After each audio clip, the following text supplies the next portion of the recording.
Soil organism आसान सा topic है। कैसे रसायन तो थोड़ा सा सेटिंग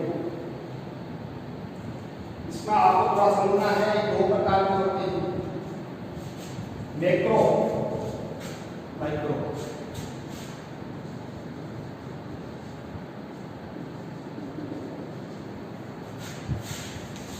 मैक्रो और माइक्रो में सूक्ष्म जीव छोटे हैं वो तो क्या हो गए माइक्रो, और जो बड़े हैं वो क्या है।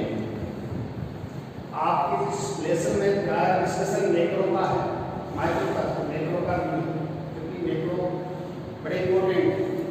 इसमें तो आपने कौन से वर्म्स जैसे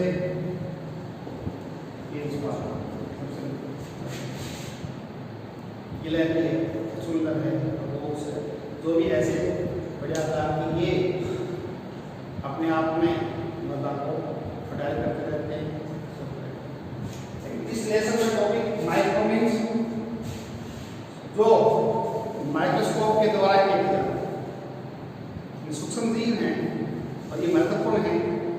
वैसे तो ज्यादातर तो महत्वपूर्ण की डिस्कशन किया गया है, लेकिन कुछ हानिकारक भी है लोगों की तरह। इसमें सबसे पहला महत्वपूर्ण एक क्वेश्चन किया हुआ है कि सामान्य मृदा में 5 प्रकार के सूक्ष्म जीव पाए जाते हैं। 5 प्रकार कौन से आपके हिसाब से? एक जीवाणु, एक टीनोमाइसीटी,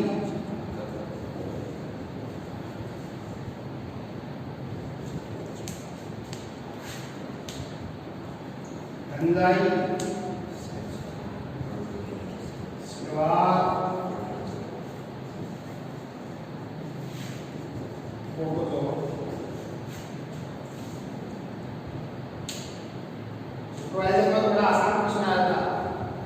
इनका क्रम पूछा गया है कि अगर सीधा प्रश्न आ जाए मृदा में सबसे अधिक कौन से सूक्ष्म जीव पाए जाते हैं, लगभग 90% सूक्ष्म जीव जीवाणु। मृदा के अंदर सबसे अधिक कौन से सूक्ष्म जीव पाए जाते हैं? कहा जाता है कि 1 ग्राम में करोड़ों संख्या में होते हैं और इतने जल्दी मल्टीप्लिकेशन करते हैं, इतने जल्दी बढ़ते हैं, कुछ करना ही नहीं इनका। तो यूनिसेलुलर होते हैं, एक कोश होती है, पता होगा आप। प्रोकैरियोटिक होते हैं, विखंडन होता है, फिजन होता है, यानी कोशिका बड़ी हुई 2 से बड़ी, फिर बड़ी 2 से बड़ी। लेकिन अपने इस बुक्स में जाकर डिस्कशन करेंगे तो लाभदायक है, हानिकारक लोग बहुत करते हैं। इसके बाद सेकंड नंबर पर आते हैं एक्टिनोमाइसीटीज। इससे थोड़े से बड़े होते हैं, लेकिन ये ज्यादातर कहाँ एरेसन वाली मृदा की ऊपरी से नहीं पाई जाती है, ये लगभग 9%। तीसरा जो है वो फेवॉल एंजाइम, ये काफी बड़ा ग्रुप है, कम पीएच वाली ऐसी मृदाओं की काफी संख्या में कुछ लाभदायक भी है और कुछ अशोभित या असंगत। शैवाल ये जहां पर मौसर होगा, नमी होगी, वहां अधिक पाया जाता है। प्रोटोजोआ बड़े आकार में बने हैं, संख्या में कम पाए जाते हैं, लेकिन ये लाभ है।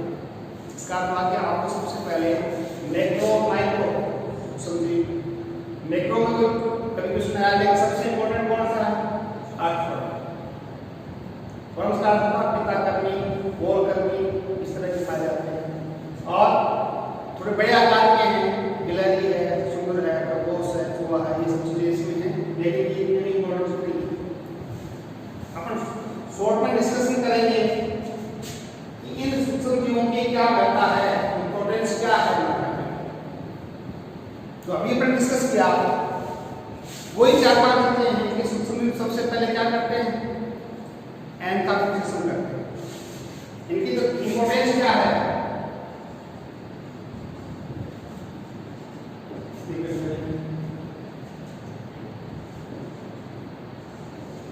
क्या करेंगे? नाइट्रोजन होगा, ब्रेक डाउन डिविजन करेंगे,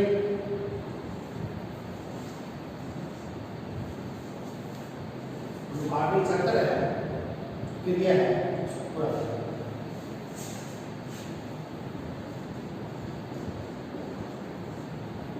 इसका अर्थ है ये सूक्ष्म जीव लाभदायक की डिस्कशन कर रहे हैं और लाभदायक सबसे ज़्यादा क्या कर रहे हैं? फिक्सेशन, नाइट्रिफिकेशन, पूरा डिनाइट्रिफिकेशन, डिकम्पोज ब्रेकडाउन, कार्बन का ब्रेकडाउन करते हैं और कार्बन चक्र को पूरा करते हैं। यानी 4-5 पॉइंट थे, ये भी अपने डिस्कशन में कर लिया डिस्कशन का माया। लेकिन लाभदायक जीवाणु में ये पूछा गया है कौन कौन से? नाइट्रीफाइंग जीवाणु और डिनाइट्रीफाइंग। नाइट्रीफाइंग के नाम याद होगा आपको कौन से? Nitrosomonas, Nitrobacter, denitrifying Pseudomonas, Bacillus. Discussion में ये आपको याद है वैसे। अब देखो आपको जो महत्वपूर्ण कार्य अपने को डिस्कस करना है, याद रखना है, वो है कि एनस्टीन आपकी बुक्स में केवल बनी है कि एक विशेष जाति के जीवाणु जलनी कस्बों में नाइट्रोजन का डिस्कस करें। इसी से कुछ ना था, पिछली बार भी कुछ आया था, उससे पहले जाता रहा कि सबसे प्रमुख कार्य है जीवाणु की बात कर रहे हैं। आपकी बायोलॉजी भी है बहुत बड़ा टॉपिक है कि सबसे छोटी कोशिका है, मतलब एक कोशिक जीव है, एक ही कोशिका है पूरा जीव।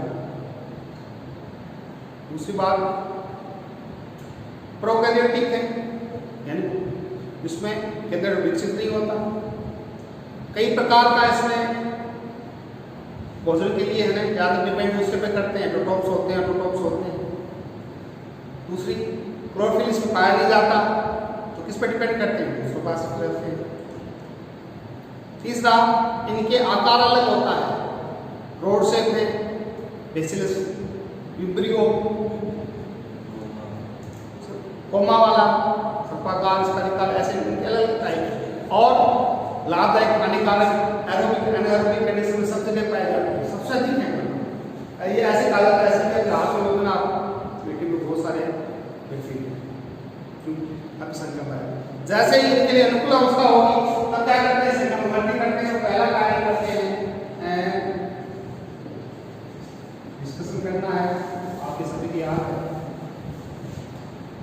कि 78% नाइट्रोजन है इसका। ये करते कैसे? 2 प्रकार के हैं। एक तो क्या है? सहजीवी स्थिरीकरण, तो एक असहजीवी।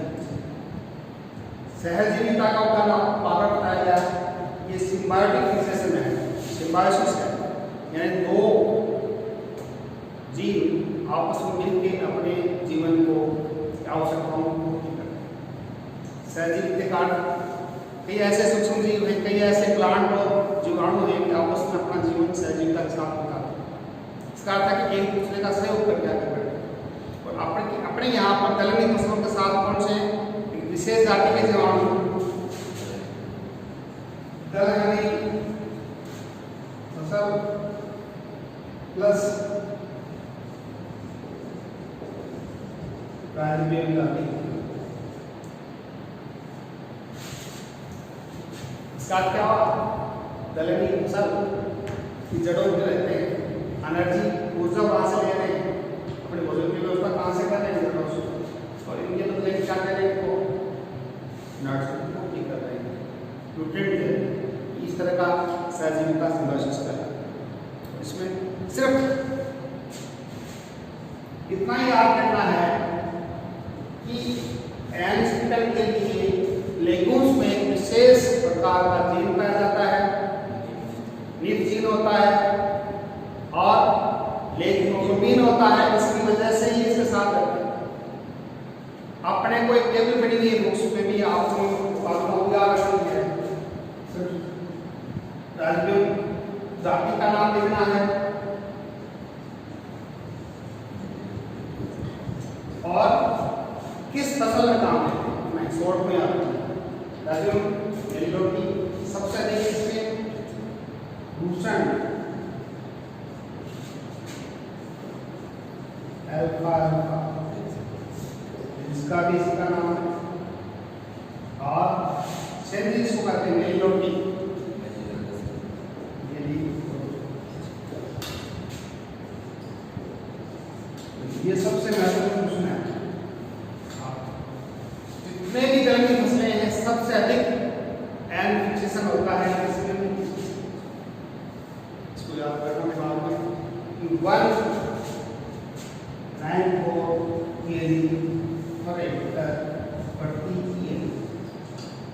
क्वेश्चन है 194 kg n का फिक्सेशन कर देते हैं ऑन बीज का प्रति एकड़ में एक ये देश जितने भी क्रॉप्स हैं, चाहे बरसीम है, पिचका है, मेथी है, चना है, उनमें सबसे अधिक स्थिरीकरण होता है इसके द्वारा होता है दूषण।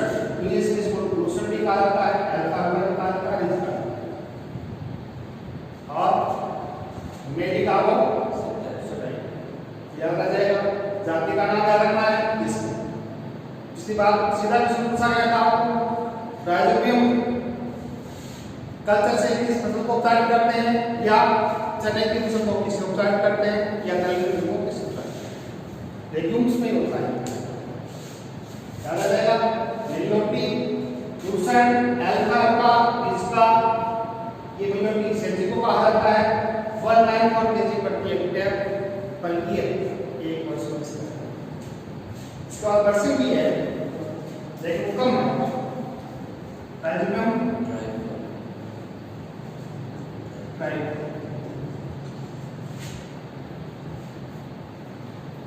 ये है फ्लोर बोलते हैं बरसीम।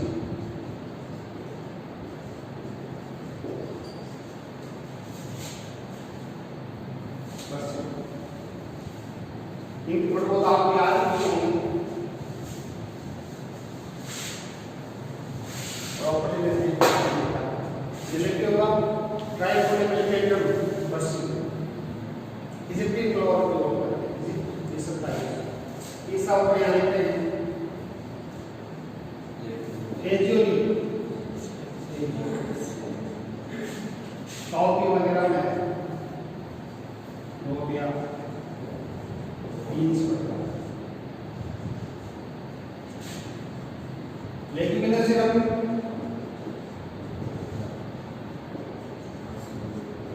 पी का वो फर्मेंट वाला लेग्यूमिनस पी को सादा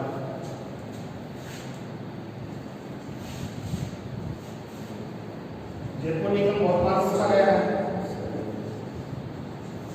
ग्लाइसेमिक्स वाला सोयाबीन ये महत्वपूर्ण है होता है कुकिनी कुकिन पर जाता है बहुत घास है स्पीसी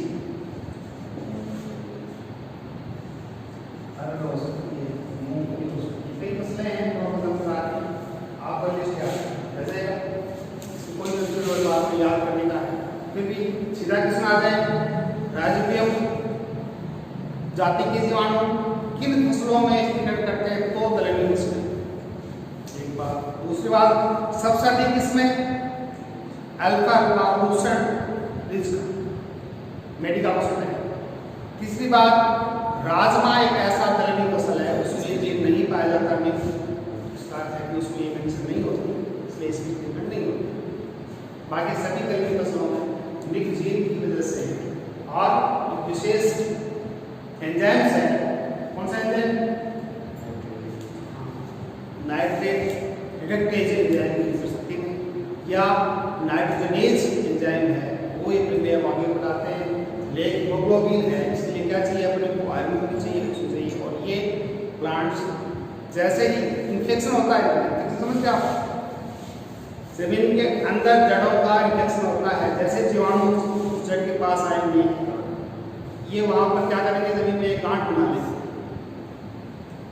उसको अपन नोडल्स बोलते हैं गांठ का बनना ग्रंथि उस ग्रंथि असंख्य मात्रा में जीवाणु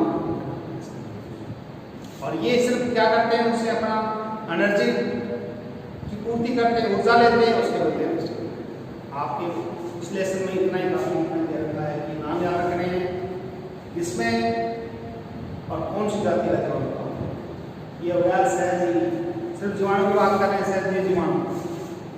दूसरा असहजी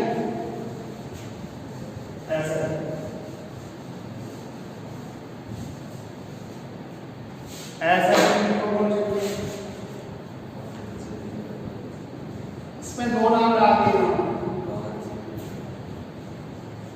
भी है और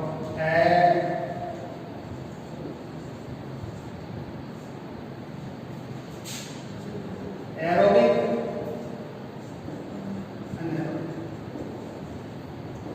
वातावरण वाली इसमें वायु है। और इस पे भी एग्जाम्पल याद करें, ये सभी कोई भी किस्म हो सकते हैं, ज्यादा किस्म होते हैं, गले किस्म नहीं होते। इसके उदाहरण को याद रखें आप। एजेटोबैक्टर का सबसे बड़ा समूह है, इसमें विजरिंग क्या एक समूह है, विजरिंग याद रखेंगे दोनों।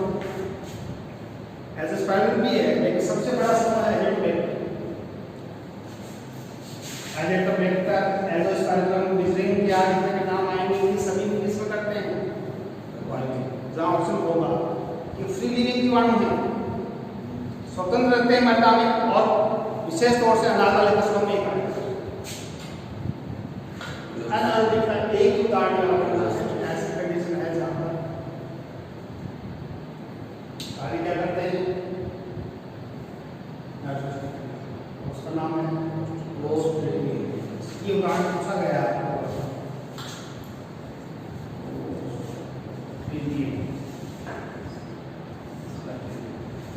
क्लोस्ट्रिडियम से क्या है, क्लोज करते हैं, वातावरण क्लोज है, कमरा क्लोज है, उसको वायु नहीं है, ऐसे अपने दिमाग में एक बार बैठा लो कि क्लोज का अर्थ है कि जहां बंद है, वायु नहीं है, वहां क्लोस्ट्रिडियम नाम प्रजाति के जीवाणु से। ये मैंने शॉर्ट में आपको उसके पढ़ी जीवाणु की बात, लेकिन इसके अलावा भी बहुत से ऐसे सूक्ष्मजीव जीवाणु हैं जो, लेकिन कई तो ऐसे हैं जो जमीन के अलावा कई ऐसे होते हैं जो बाहर के वातावरण में नाटे होते हैं। लेकिन अपने को पहले ये याद रखना है, एजेटोबैक्टर, विजरिंग क्या, कौन से असहजीवी वायवीय जीवाणु का उदाहरण, ये असहजीवी अनारोबिक अवायवीय जीवाणु क्लोस्ट्रिडियम। राजन जाति के जीवाणु किसमें है, जलीय द्वारा सिम्बायोटिक सहजीवी तक होता है। ये आपके जीवाणु महत्वपूर्ण है, इनके बारे में इसके बारे में डिस्कस किया गया था, लेकिन अपन कुछ इसमें वो नहीं है, हानिकारक रोग वाला कोई डिस्कशन नहीं है, क्योंकि वो वैसे ही बायोलॉजी नाम का टॉपिक है। अब कुछ फंजाई है, उसके बारे में हमने डिस्कस किया है। फंजाई का नाम लिखा है, इसको बताया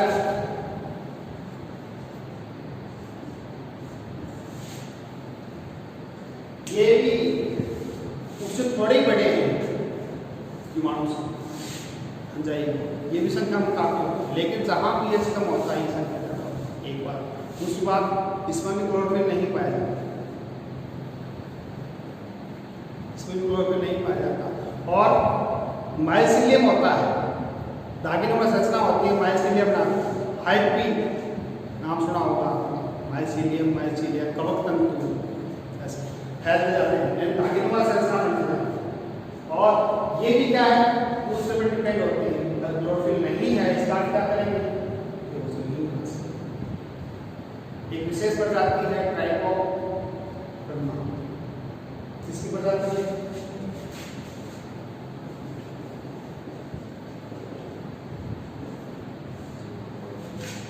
ये मृदा जनित जो कवक से रोग होते हैं, तो कवक लाभदायक रोग है, और किससे बचा के अपने को, मृदा जनित विशेष रूप से जड़ गलन रोगों से,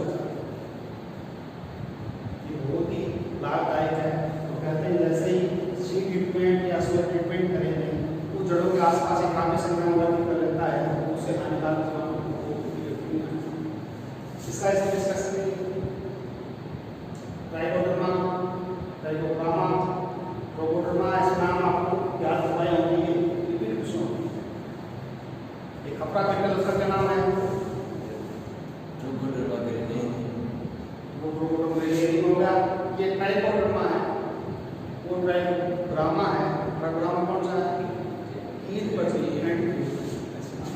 लेकिन एक विशेष लाभदायक कवक है, उसको VAM के नाम से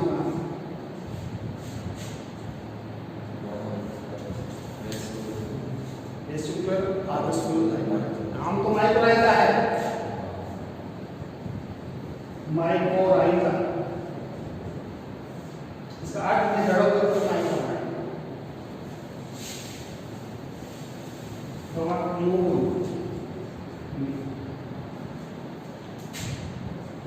जड़ प्लस का सह संबंध, ये भी सह संबंध। जड़ प्लस उसको क्या कहते हैं, माइकोराइजा। ग्लूमस नाम सुना है? ग्लूमस एक इसकी प्रजाति है, बहुत इंपॉर्टेंट, IRI द्वारा उसको विकसित किया गया है सामग्री ग्लूमस नाम।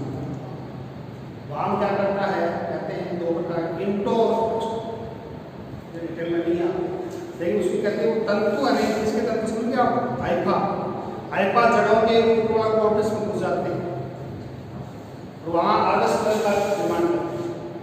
आर्गस सेल ये क्या है आपको पता होगा, ये तने के ऊपर जो पाए जाते हैं ना तक, उनके नाम उसके अंदर ये, और ये लाभ है कहाँ रहते हैं, विशेष तौर से हाई प्लांट की जड़ों के अंदर, उस पादप प्लस फाइनस वगैरह आदि बड़े पौधे होते हैं उनको फंसा होता है। ये नाम याद आ जाएगा एक बार, ग्लूमस नाम याद आ जाएगा, वाम याद आ जाएगा, वेजिटेबल हार्वेस्टर ये विशेष प्रजाति की हाइड्रोटोन नाम, ये लाभदायक होने की बात करते हैं। ये कब क्या करते हैं, अपने को एक विशेष नाम है तो आपके क्वेश्चन में इसमें ध्यान नहीं दिया गया है, उसका नाम है लाइकेन, शैवाल का प्रोसेस, ये बहुत इंपॉर्टेंट है। लिथोफाइट, चट्टानों को उड़ने वाले और बड़े सेंसिटिव हैं पॉल्यूशन के प्रति, वो भी एयर पॉल्यूशन, ये बहुत बार बताया हुआ है, दिमाग पटाया नहीं। प्रदूषण है वो तो अच्छी बात है, लेकिन अगर जल प्रदूषण, वायु प्रदूषण, तब उसमें क्या होगा,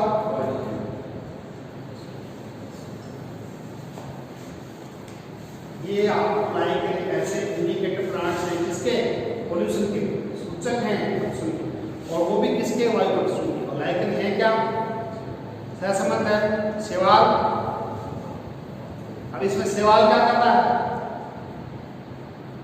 फाइटोबाइंड है, फोटोसिंथेसिस शैवाल कर सकता है, फाइटोबाइंड करता है ऐसा भाग जो उसको भोजन दे रहा है। कौन भोजन देगा इसको, क्यों, न्यूट्रिएंट पाया जाता है, कवर उसको न्यूट्रिएंट दे रहा है, कार्बन दे रहा है, न्यूट्रिएंट दे रहा है, ये नाम याद आ जाएगा। ये क्या है, बाकी कुछ लाभदायक और है, मशरूम वगैरह है लाभदायक, और मूत्र वगैरह, पेनिसिलियम, एस्परजिलस, कुछ एक है जो कुछ इंडस्ट्री में काम आती है, बेकरी वाली, ईस्ट है, ईस्ट समझते हो क्या,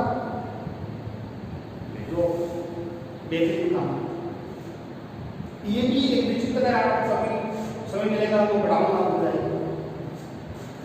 बहुत ही अलग तरह की, मतलब एक अलग तरह का सूक्ष्म, कई तरह की, तो इसमें काइटिन है, कभी सेलुलोज है, कई यूनिसेलुलर है, ये मल्टीसेलुलर है, म्यूकस अलग तरह का है, पेनिसिलिन अलग है, ईस्ट अलग है, एसेप्टिक है, सेप्टिक है, कई उनका तंतु हैं खुले ही हैं, तो इसमें क्या है, ढका हुआ है, केंद्रक, यानी अलग तरह की दुनिया में ये अलग। और कहते हैं कम, कितना ही कम क्लियर हो जाए वासना पार्टी का, जैसे ही आपको मौका मिलता है ज्यादा मॉइस्चर में और तापमान में बढ़ती है, लेकिन अपने को डिस्कस इतना ही करना है। लाइटिंग याद आ जाएगा, ये गलती नहीं करें। लाइटिंग किसका इंडिकेटर है, एयर पोल्यूशन, वायु प्रदूषण। एयर में भी इंडस्ट्री वगैरह हो गया, सबको होगा तो कहते हैं प्लांट को नहीं करते मर जाए, और ऐसे बड़े बड़े पत्ते होते हैं, आप इतना छोटा नहीं होता, बड़ा सुंदर सा चित्र होता है, सब चित्र देखा होगा नाम ही लाइक करें थोड़ा सा, ये इसलिए नाम आया, इसके साथ भी कवर है, तब अपने नाम किस किया, इसके साथ भी कवर है, तब कवर है। ऐसे ही एल की पहला जीवाणु एक माइस्टेज कोई ज़्यादा कार्य नहीं करते, थोड़ा बहुत वृद्धि करते हैं और क्या करते हैं एरेसन वाले पाए जाते हैं, बट आरामदायक है।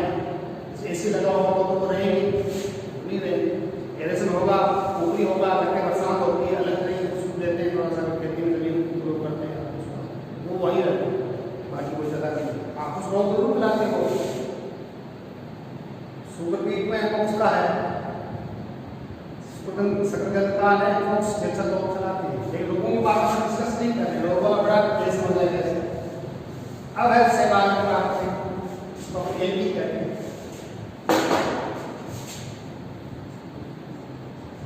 एलबी में बहुत आसान सा बीजी इसमें नाम में ये विशेष एलबी है, नाम एलबी है लेकिन एक विशेष जाति का जीवाणु है साइनोबैक्टीरिया। ये इंपॉर्टेंट इंस्ट्रूमेंट था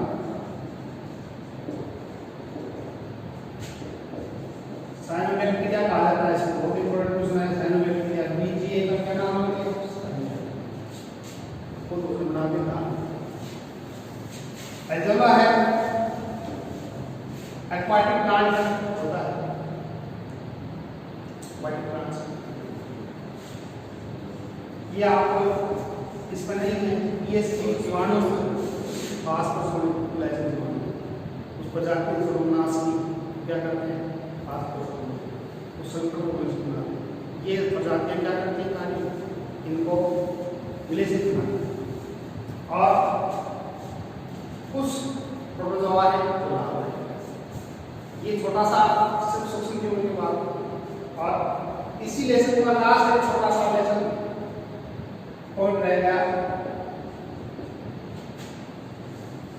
डिस्कस कर लेते हैं लेसन पूरा सूक्ष्म जीव के साथ साथ सीएन अनुपात क्या होता है सीएन अनुपात। इसी मृदा में कुल कार्बन की मात्रा कितनी है, उसी मृदा में कुल एन की मात्रा। सी और सी क्या करते हैं ऊर्जा के सोर्स है, एन पोषण के सोर्स, एक अनुपात गिरेगा दूसरा पोषण गिरेगा, क्यों सी के द्वारा एन के रूप में। बड़ा इंपॉर्टेंट इसका इतना याद रखना है कि जो सामान्य मृदा है उसका सी अनुपात कितना होता है, हुमस का कितना होता है, इसलिए इसको ज्यादा परिभाषा में समझ करते हैं क्या है सी अनुपात। इसी मृदा में सी की मात्रा कितनी है और एन की मात्रा कितनी है, उसके अनुपात को या शॉर्ट में सी एन रेशियो करते हैं सी अनुपात। और ये जो मैं कुछ लिखा हूं ये सामान्य मृदा इसी को याद कर लोगे तो आप बहुत बड़ी रेंज है वैसे, लेकिन सामान्य है लेकिन 10 लेकिन 12 अनुपात 1 डाला जाएगा। हुमस का कितना है सामान्य मृदा का 10 से 12, ये बहुत बार पूछा गया है। सामान्य मृदा का अनुपात से रेशियो कितना होता है 10 अनुपात 1 के बराबर। हुमस का लेग्यूम्स का दलहनी फसलों का इसी में गोबर खाद है 20 अनुपात जो दलहनी फसलें हैं। हाँ इसका होता है भूसा, उसमें कार्बन होता है मक्का का या बाजरे का भूसा कट्टी वगैरह, यानी कि इसमें कार्बन जाता है एन तो होता ही नहीं, कार्बन जाता है क्यों सेलुलोज बना होता है, उसमें क्या होता है एन रहित जो ज्यादा कठोर होगा उसमें क्या है कार्बन यौगिक तो है सी तो है लेकिन एन नहीं है। अपन किसको याद कर रहे हैं सी और एन दोनों का अनुपात देखा जाता है। अब इसमें देखो याद रहेगा। और सबसे अधिक होता है साडस्ट।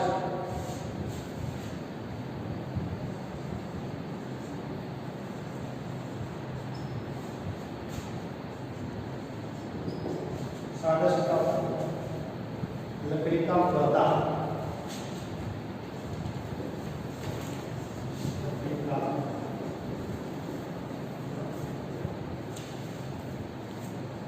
इंग्लिश में इसलिए है ये दो वाले में पूछा गया। डस्ट, साडस्ट, साड़ी को कहते हैं दक्षिण संस्कृत, साडस्ट लकड़ी का पौधा। सबसे अधिक होता है 400, यानी उसको पूरा ही सी होता है। सी अनुपात का डिस्कशन से जरूरी था कि ये सीधा क्वेश्चन आता है, कुछ मानते हैं सीधा क्वेश्चन आता है। सामान्य घटक का कितना, हुमस का कितना, जल्दी कस्टमर कितना है। और अभी जो अपन बात की ये सीधा सीधा किसको प्रोवाइड करता है। अगर 30 से अधिक है, ये अपन डिस्कस किया था, इसकी में होगा 20 से कम है, खनिजीकरण होगा। और 20 और 30 के बीच दोनों रहते हैं।